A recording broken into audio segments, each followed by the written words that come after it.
Наталью Марковну связывает давняя творческая дружба с Александром Ивановичем Катажековым.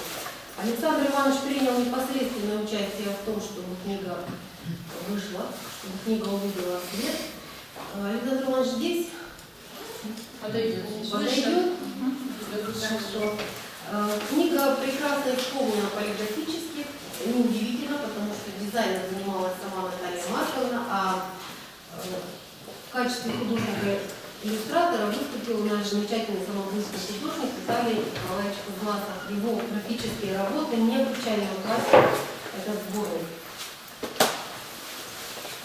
Ну и, конечно, безусловно, книга «Зеркала в зеркалах», являясь новой яркой страницей творчества Натальи Марковны Пашевой, дает обширный материал для изучения филологами, литературоведами, литературными критиками. И сегодня на презентации, на нашей встрече присутствует автор замечательного, вдумчивого предисловия к этому сборнику, кандидат филологических наук, заведующий кафедрой литературы Кавказского государственного университета Александр Григорьевич Грибков. Александр Григорьевич, мы хотели бы услышать вас. Можно попросить вас на сцену?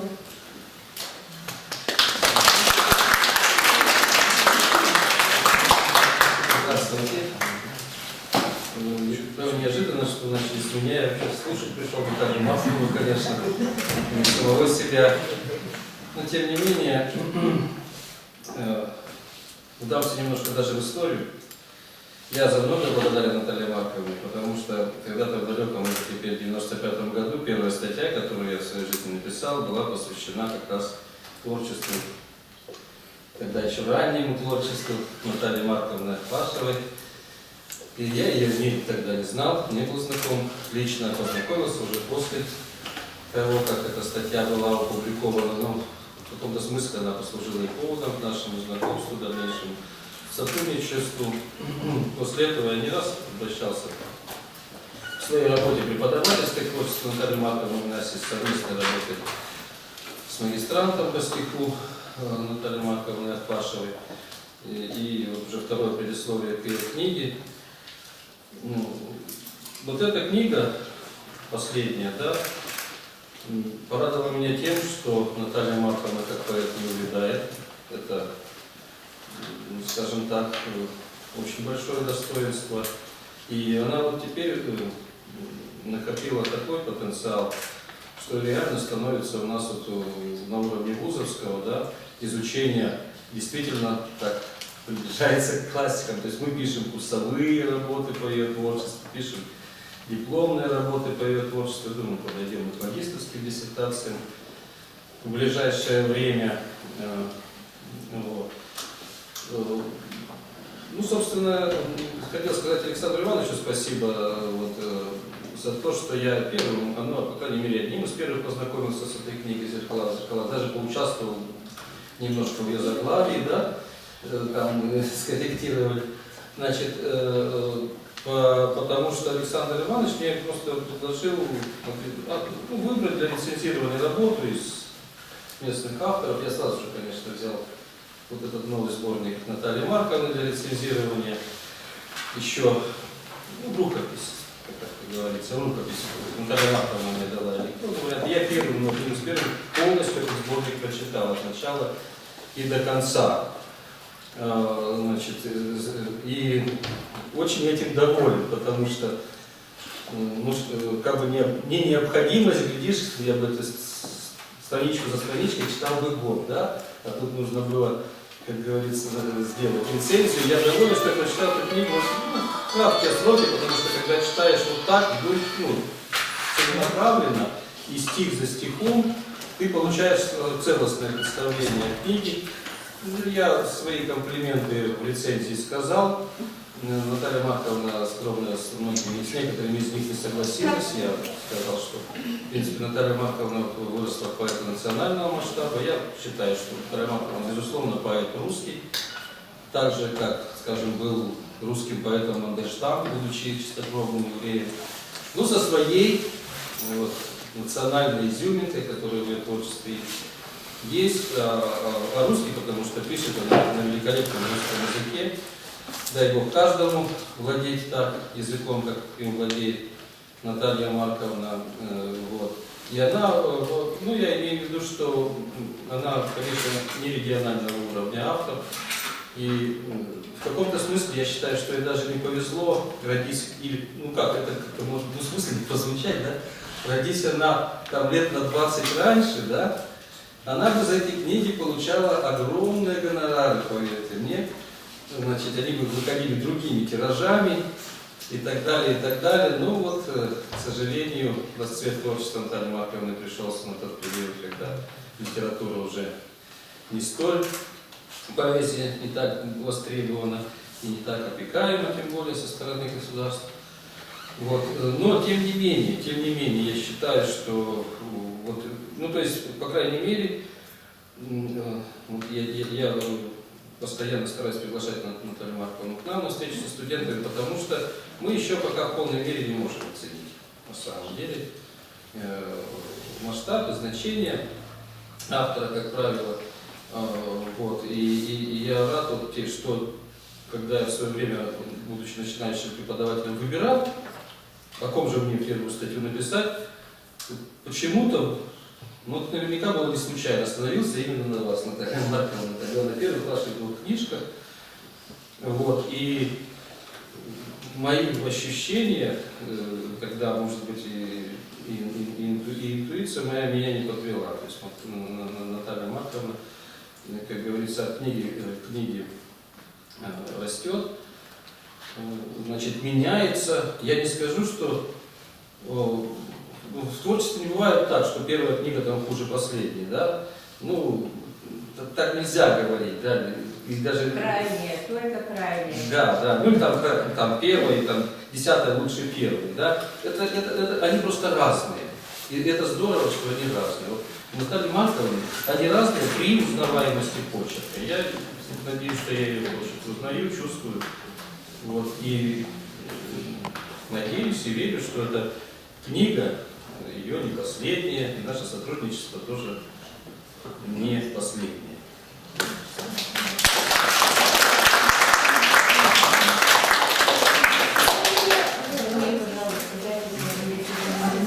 Сейчас, секунду. Спасибо, Александр Сергеевич. Ну, команду литературоведов у нас представляет сегодня еще наш профессор, доктор филологических наук Альбина Леонтьевна Кошелева. И она тоже хочет сказать свое слово Наталье Марковне.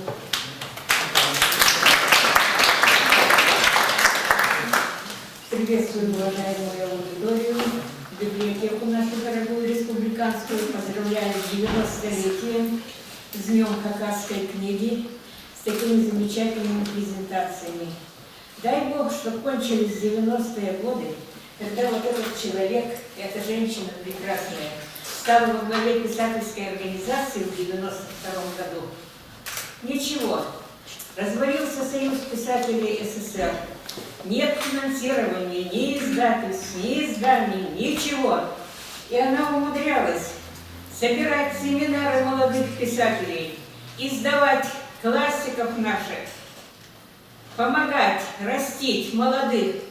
В 90-е годы, в конце 90-х годов, где-то 11 человек, на 11 человек пополнилась писательская организация. А сколько хлопотала об этом, сколько растила их Наталья Марковна.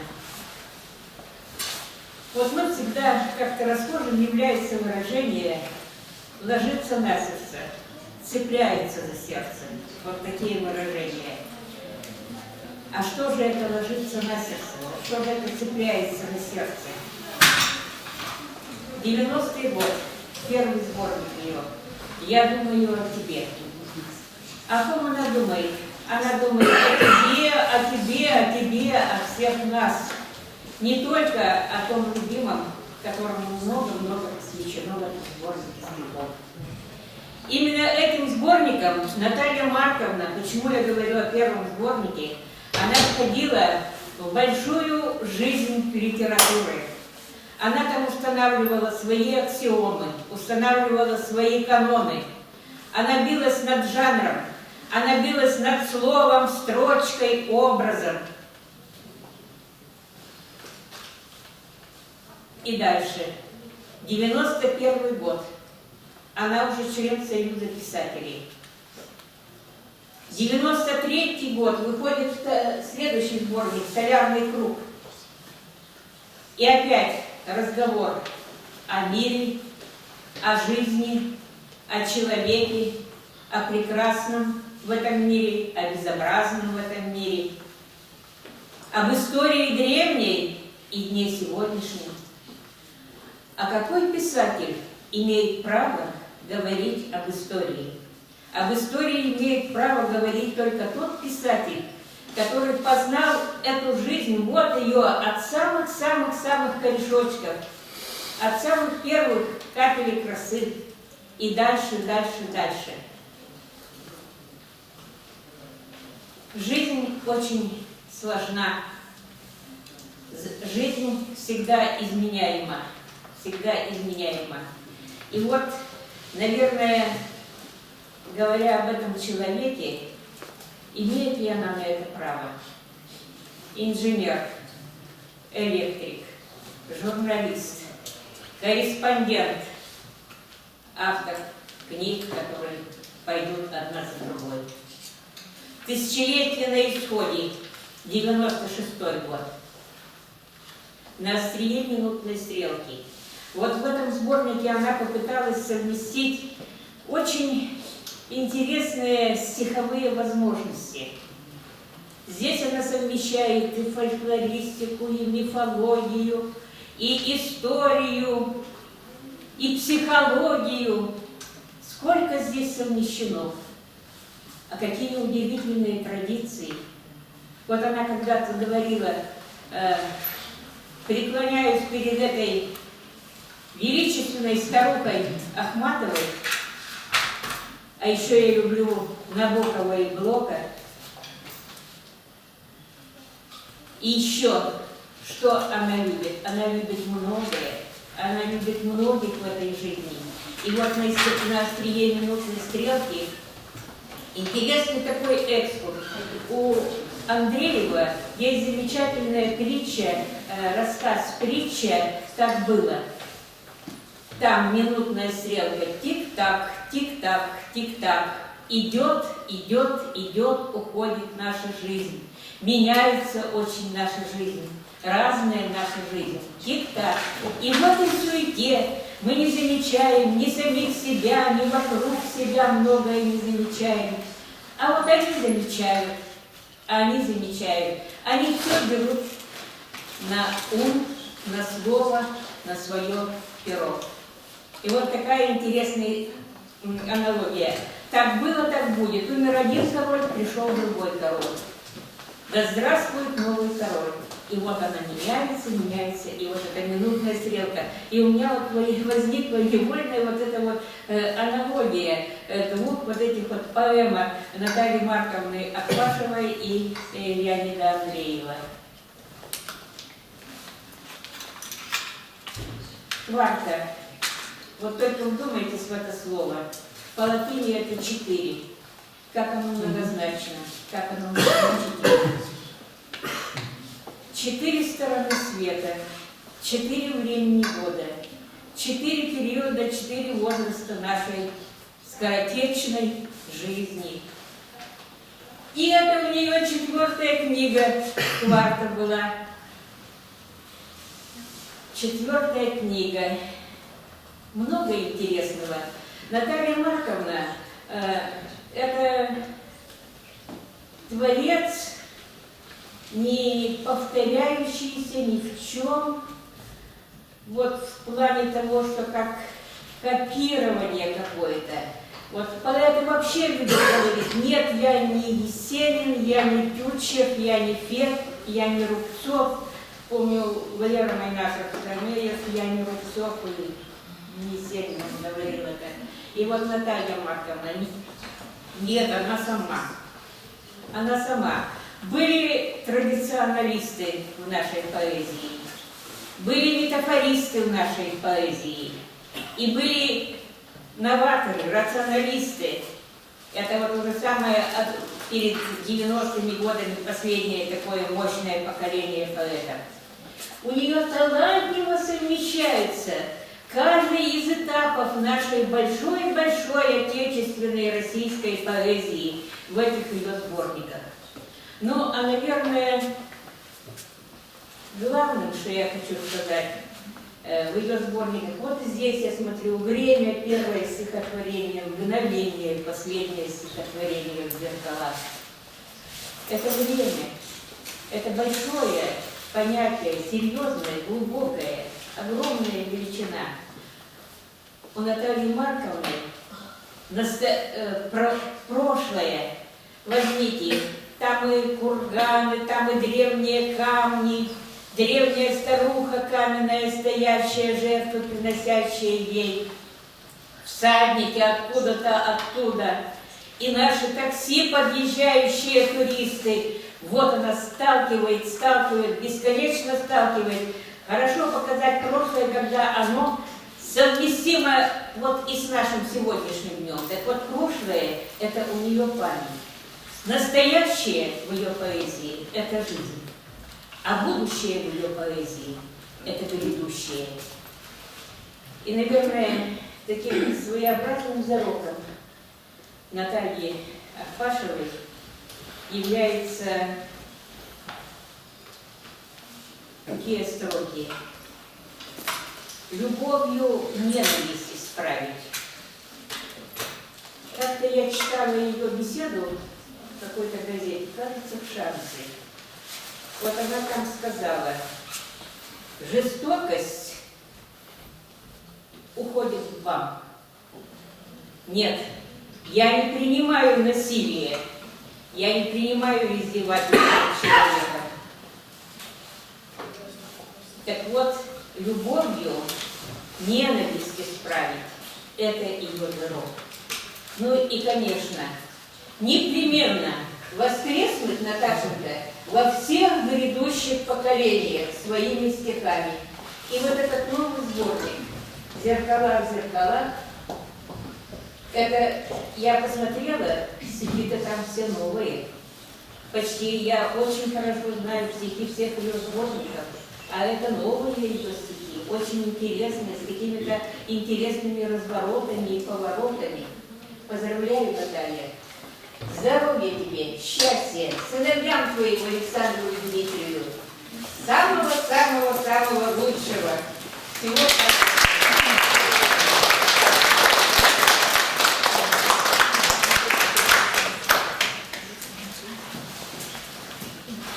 Спасибо, Александр, за душевные слова и такой литературоведческий анализ. Мы продолжаем. Примечательно и замечательно, что на нашей презентации сегодня присутствуют и некоторые лирические герои стихотворений Натальи Марковны Арпашевой. Это героиня, во-первых, героиня невероятно прекрасного стихотворения «Голос», посвященного нашей любимой певице, народной артистке Хакасии Людмиле Арештаевой. Людмила Александровна.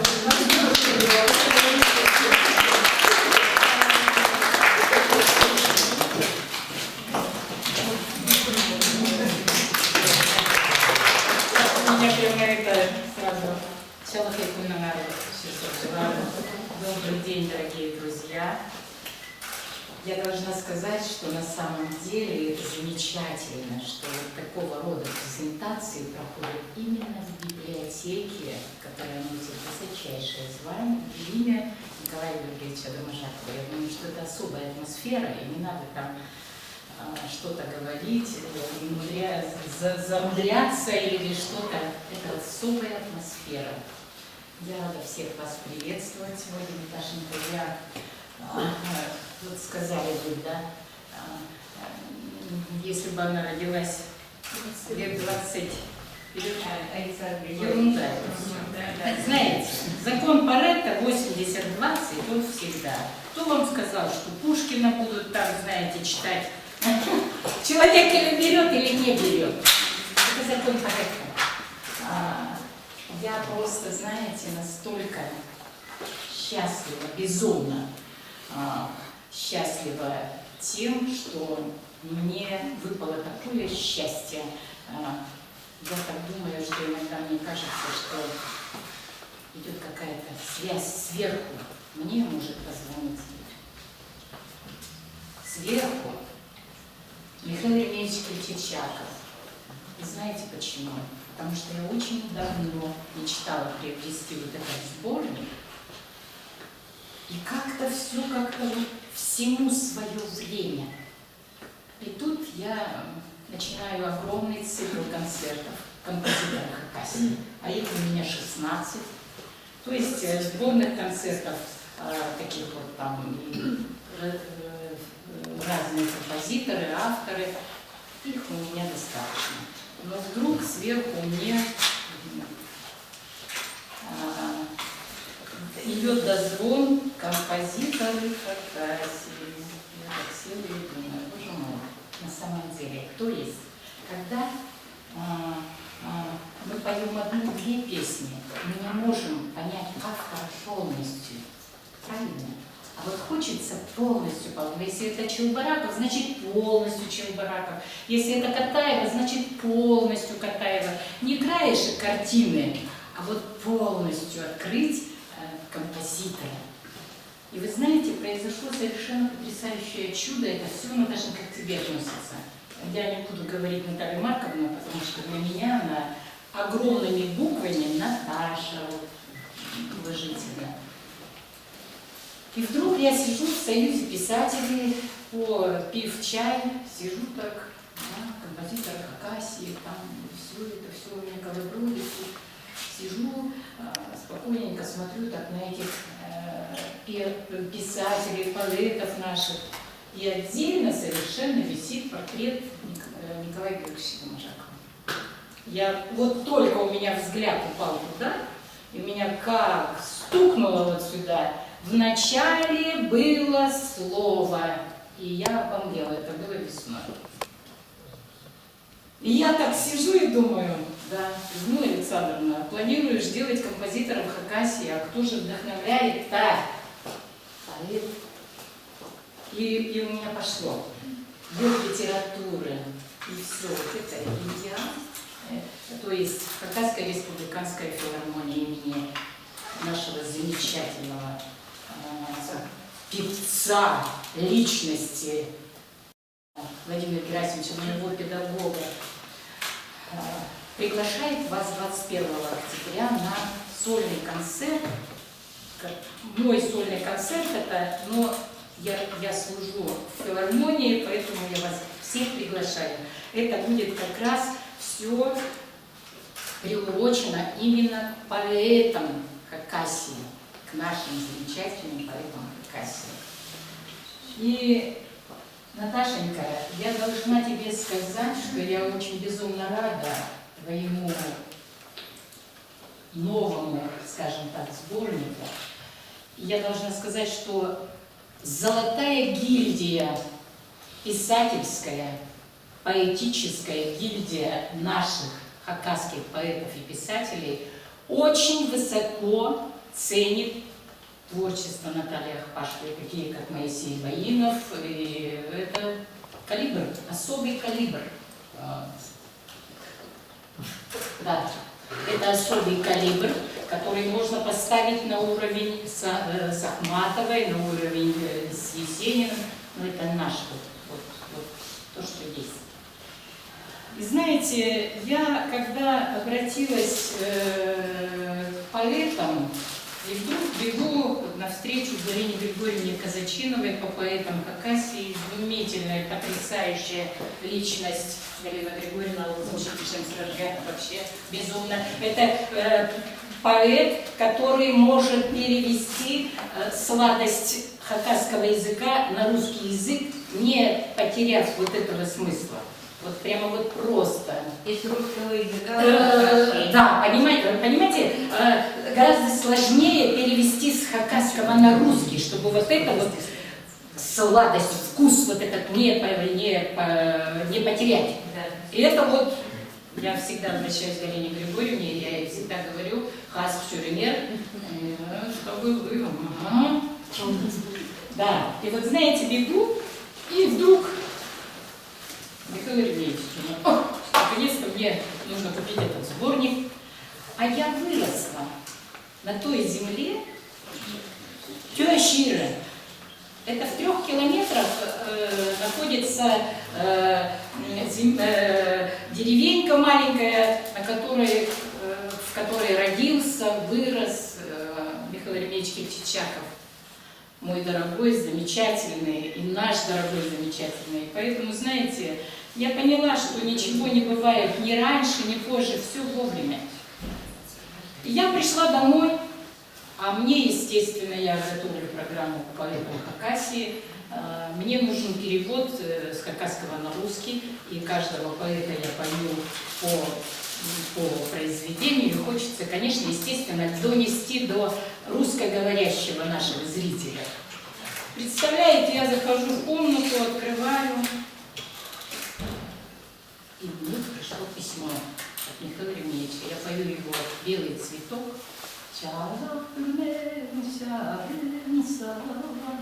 С левой стороны хакасский текст, с правой стороны русский текст. Я вот так прижала эту книжку, потому что мне довелось, посчастливилось общаться с этим гигантом.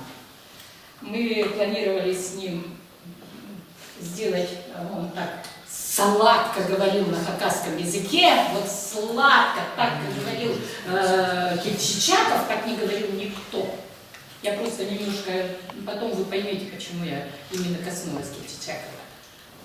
И он мне сказал: Лёта, мы с тобой, это по-хакасски он мне говорил, мы с тобой сделаем программу тахпахов, я тебе сделаю маленький чапхан, и мы с тобой поедем по деревням незадолго до смерти. И вот понимаете, вот того грамма общения, я выросла на Кипчачакове, я выросла на Евдокии Токмаевой, они меня вот вырастили, скажем так. И знаете, опять же, дело случая, открываю вдруг, внезапно, думаю, Господи, какой изумительный сборник. Открываю стихотворение «Я б хотел». Михаил Еремеевич Кипчачакова, Наташа соприкоснулась с этим человеком. И мне бы безумно именно сегодня хотелось бы прочесть вам вот это стихотворение. Я б хотел. Я в переселение душ не верю. Но когда вы предложили мне, я хотел не птицей и не зверем, кедром стать в родимой стране. Осенью, когда желты деревья, и когда весь мир под снегом бел, где-нибудь в тайге или у деревни, я один бы вечно зеленел.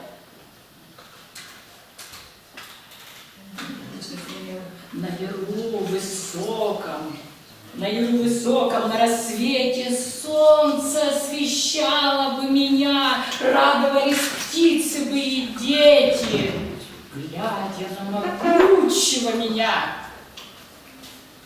Мои кедровые орешки, что послаще множество других, я ронял бы в руки людям здешним.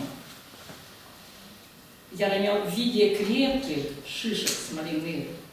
В землю милой Родины глубоко врос бы я, попробуй свороти. До меня, завидев издалека, многие хотели бы дойти. Летом тень дарил бы я густую, от дождя под кроной укрывал истину великую, простую, людям снова открывал. Как бы ты ни жил и что б ни делал, путь один среди множества путей. Благо жить на свете этом белом, если сам ты благо для людей. Я хочу сказать, что Это великая гильдия золотого пера, типа этой, к которым относится именно Наташа. Спасибо, Лида, прекрасно. Понимаешь, вот просто да. я... И тебе очень благодарна. Ну, прямо до...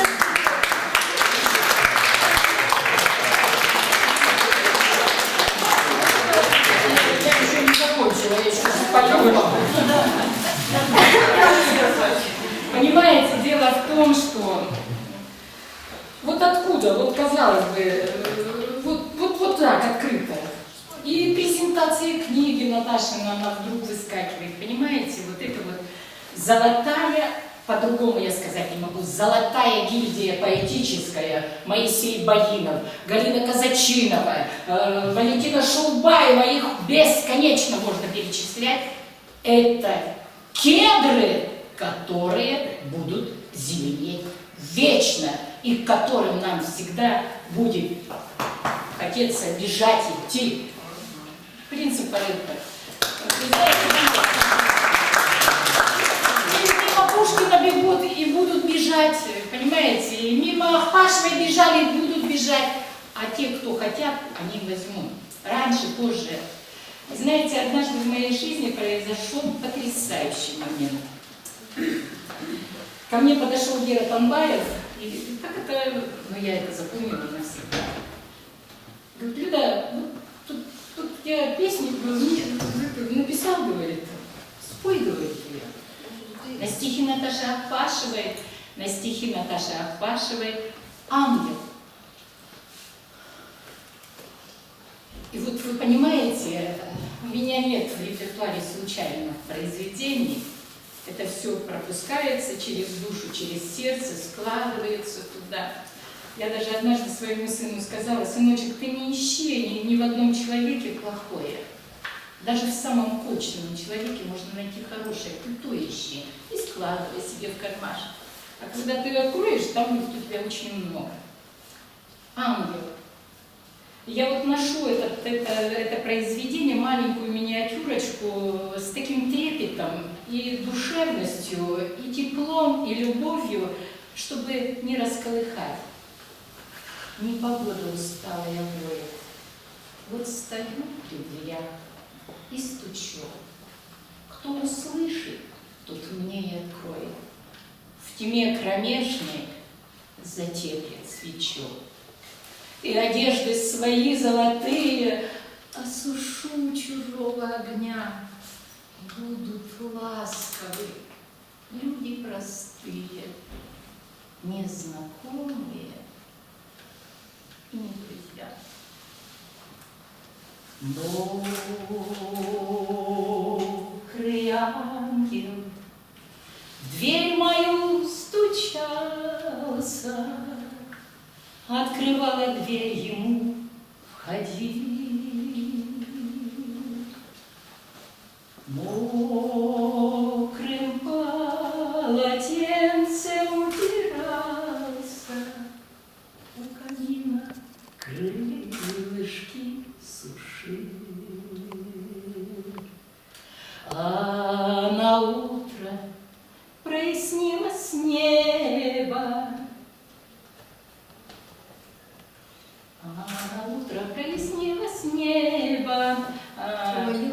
проводила гостя за порог. Вот и все, как будто бы и не был, не заглядывал на огонек. Беспричинно одиноко стало от такой домашней суеты. Я в прихожей вытирать не стану маленькие мокрые следы. Я в прихожей вытирать не стану маленькие мокрые следы.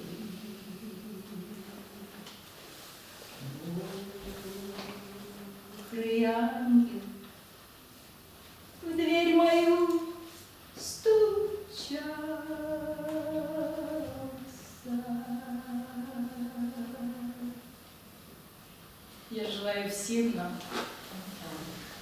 чтобы как можно чаще приходил тот ангел.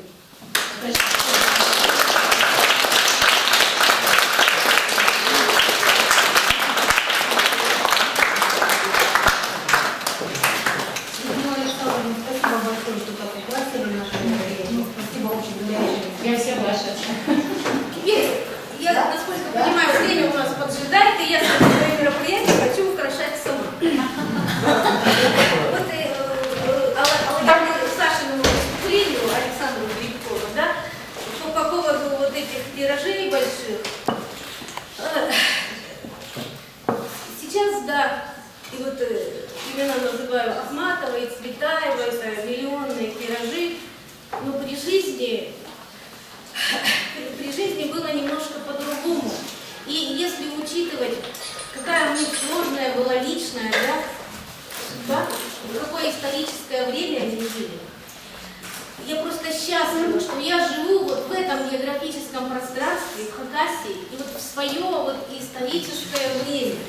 Я не просто счастлива из каких-то там высоких соображений, о патриотизме, там, о скрепах духовных. Я вот просто физически счастлива.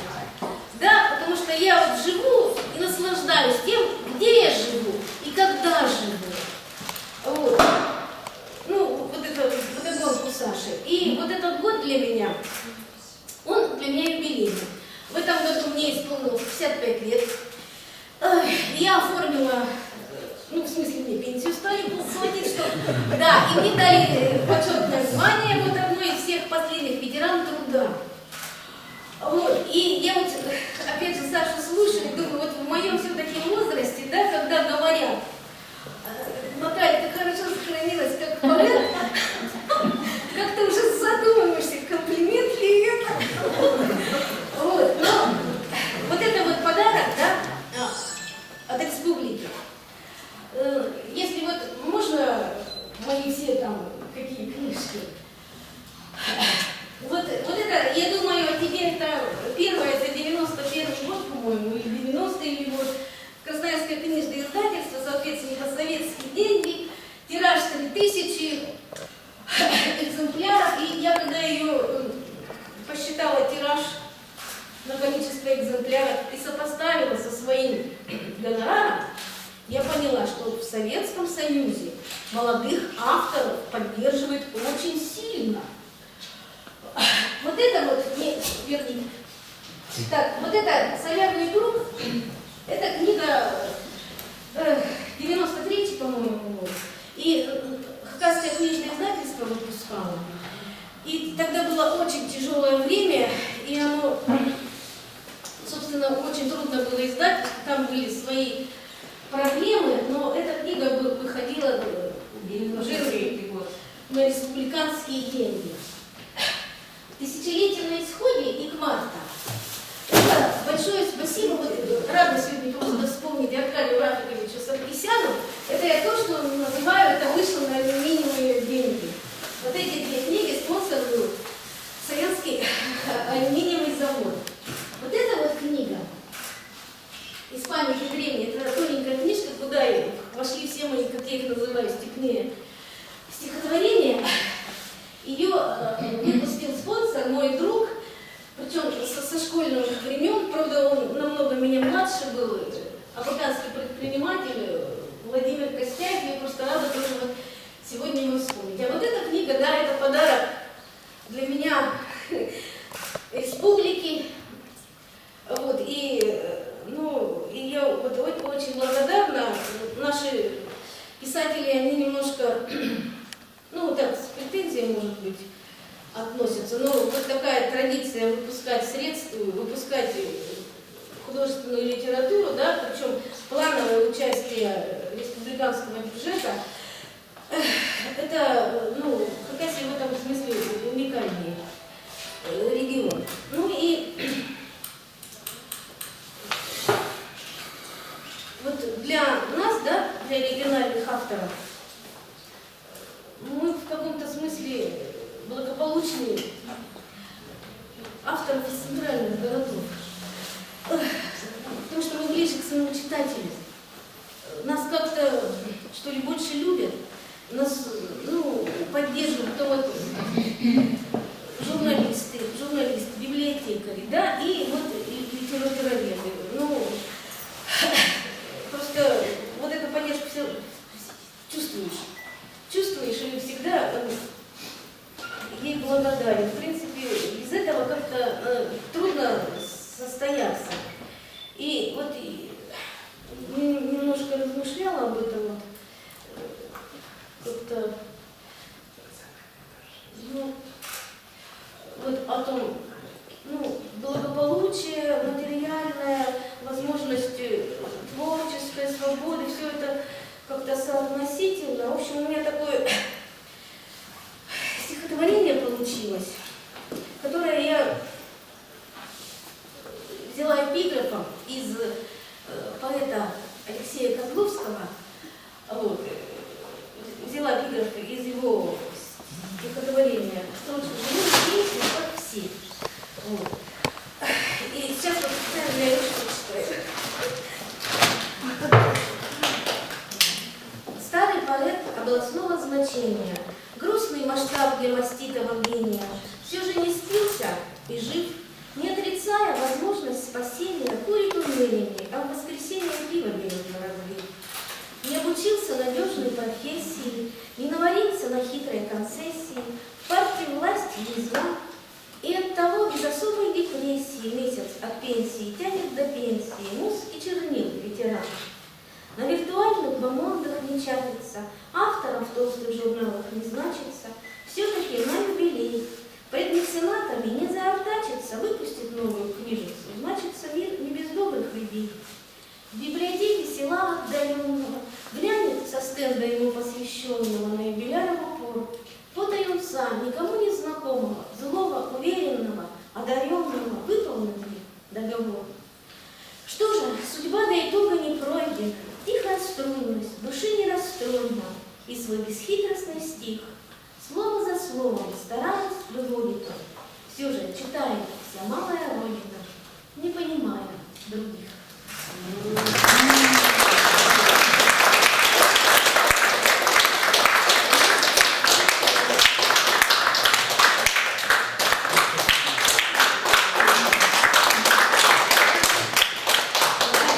Спасибо вам, что вы здесь сегодня, с нами, сейчас и здесь. Мы, наверное, завершаем нашу презентацию. Заместитель директора Национальной библиотеки Ирина Ивановна Ермоленко. Самая приятная миссия – Эля Маркова. Я хочу вас поздравить с новой книгой, и не только ласовских нас, и всю республику. Потому что действительно новая книга – это всегда приятно. Новая книга, вышедшая буквально накануне, да, вместе с письменности, еще и практически презентованная в Праге Кавказской книги, это дорогого стоит. Вот, не знаю, как все, но все ваши книжки, которые вот вы сегодня видели и говорили, они были прочитаны мной с большим уважением, любовью, восхищением. Есть любимые стихи, и я думаю, что в этой книге тоже появятся у многих те стихи, которые они будут читать, перечитывать. И мы еще раз с большой любовью хотели сказать вам, сколько мы вас любим, ценим, признательны вам за то, что вы пишете, за то, что вы приходите к нам в библиотеку, за то, что мы презентуем такие удивительные сборники. И я думаю, что мы будем еще ждать новых и еще раз новых.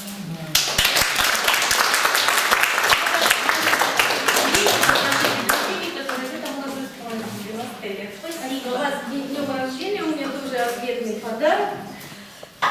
Вот это журналы, так вот последние публикации вот прошлого года. Это вот это журнал «Байкал», это для меня новая территория. Так, день и ночь это старый, можно сказать, друг. Сначала с 90-х лет я здесь публикуюсь и являюсь его автором. Вот. И вот это «Огни Кузбасса», здесь у меня вот в данном вот этом номере вторая публикация, и здесь перевод фрагмента из Алтынары «Единоборство богатырских дев». Вот, это кемеровский журнал. И вот здесь вот поэтический сборник замечательного якутского поэта Андрея Сизых. Вот, и я его сама, ну, люблю, да, громко сказано. Ну, он мне нравится. И я написала послесловие к этой книге. И я хочу, чтобы вот тоже в нашем химическом отделе эти книжки присутствовали. Спасибо большое. Первый день праздника, да? Подарками обменяли, книжки презентовали, фонд пополнили. Спасибо вам огромное. Завтра мы перемещаемся в Аскиз, Устья Балкан. А вам, ну еще раз новых книг, а нам новая презентация. Наша презентация подошла к концу, а жизнь сборника «Зеркала» в зеркалах только начинается. И мы желаем все сборники и авторы движения, продвижения, новой яркой жизни, хороших дорог. Всех благодарим за внимание. До новых встреч.